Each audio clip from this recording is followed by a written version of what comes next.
अस्सलाम वालेकुम viewers. Pakistani latest dramas की तमाम अपडेट्स जानने के लिए सबसे पहले आप मेरे चैनल को सब्सक्राइब कर लीजिए और साथ वाले बेल आइकॉन पर क्लिक करें ताकि हमारी लेटेस्ट वीडियो सबसे पहले देख सकें। ड्रामा सीरियल अब देख खुदा क्या करता है कि नेक्स्ट एपिसोड में आप लोग देखेंगे कि किस तरह जाने आलम की माँ एक बार फिर से खुद गर्ज बनकर मरियम को दुख दे जाती है, लेकिन अपने बेटे की खुशियां देखना उनके नसीब में भी नहीं थी और वापसी पर एक्सीडेंट में उनकी डेथ हो जाती है। लेकिन जाते जाते भी वो शान को आखिरी वसीयत करके जाती है कि अपने भाई को हमेशा बाप की जगह समझना।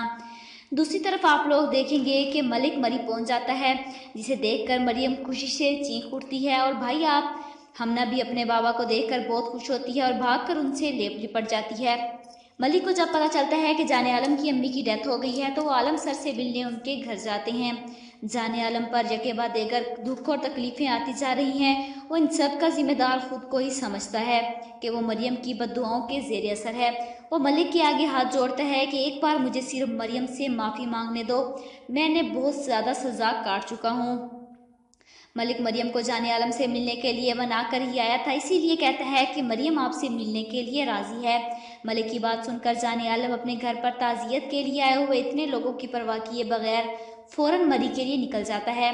जहां रास्ते में शान आलम का दोस्त अपनी खराब गाड़ी के पास खड़ा जाने आलम की गाड़ी को देखकर शान को फोन करता है।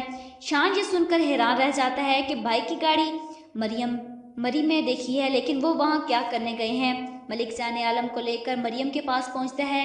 क्या लगता है आप लोगों को, क्या मरियम किस वजह से अपने माँ बाप और अपनी इज्जत के कातिल से मिलने के लिए राजी हुई है?